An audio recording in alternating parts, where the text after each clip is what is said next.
Hi everyone, konting chika, chismis, ayan. So, gusto natin mag small business, di ba? Tapos para bang nagdadalawang isip ka, may mga times na halimbawa, naumpisahan mo na tong small business na to based on my own experience. Nag-start ako ng small business. Tapos naguguluhan ako, naumpisahan ko na. Tapos sabihin ko, parang iba na naman yung gusto ko. Iba na naman yung gusto kong i-try. Parang ang gulo-gulo, di ba?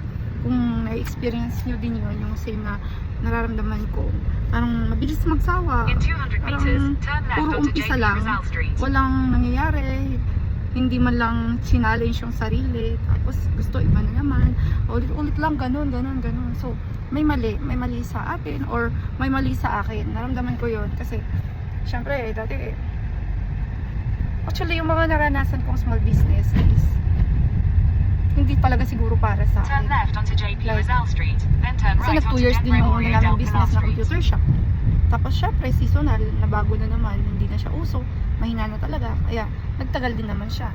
Next is mga tiyanggian, months lang din yun, talagang in-all out ko din yun yung puhunan, nung utang akong 300,000, tapos binili ko ng mga, puhunan ko talaga guys, laging utang. Binili ko ng mga sapatos, mga pambata, mga brand new, mga anik-anik. Tapos, parang 6 months lang tinagal nun.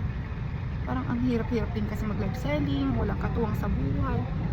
Tapos next na trinay ko naman ay nag-focus na ako. Yung buy center namin, tagal na yun since pandemic. Kaya lang syempre, since pabarya-barya nga lang talaga yung kitaan. So, gusto ko nag-i-aim ako ng medyo mataas na income, ganyan. Pero, yun nga, kahit pabarya-barya, yun pala yung mas nagtatagal sa akin. Kasi, parang sinasabay ko lang siya sa ibang business. Halimbawa, buy center, yun pala, pwede nang palang hinaan niya. Nahirapan tuloy ako mag-chika. Tapos, naglagay ako mga school supplies.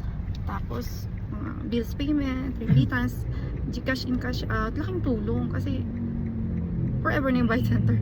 Parang tuloy-tuloy lang. Tapos nakapag-add-ons na ako ng mga printing business like Xerox, Print Trash, ID hanggang sa yun. Mas tumagal, mas nag-grow kahit hindi siya ganun kalaki. Pero napoprovide niya yung aming pang-araw-araw na panggastos like ulam, like mga groceries, bills, rentals. Nako-coverage niya dun sa income na yon. Kaya mas okay lang naman na hindi ganun kalaki yung business mo. Basta consistent ka, nag-e-enjoy ka, minamahal mo yung small business mo, na pinagkatiwala sa'yo ni Lord. Yun lang, minsan, mas maganda din na maging kontento tayo, mag-focus tayo.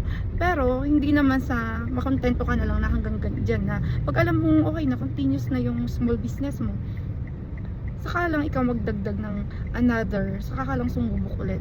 Huwag yung parang hindi pa nga nagtatagal, change na naman, ganun. Based lang yung sa experience ko. Sige lang na guys, kasi nandito na kami sa pupuntahan namin. Mag-aano lang kami, magti 3 hours lang kami ni husband. What? Ang katituloy ng tenga ko. Ay, ilong ko. Tenga talaga, no? Sige na guys, bye bye, love you. See you on my next vlog, bye.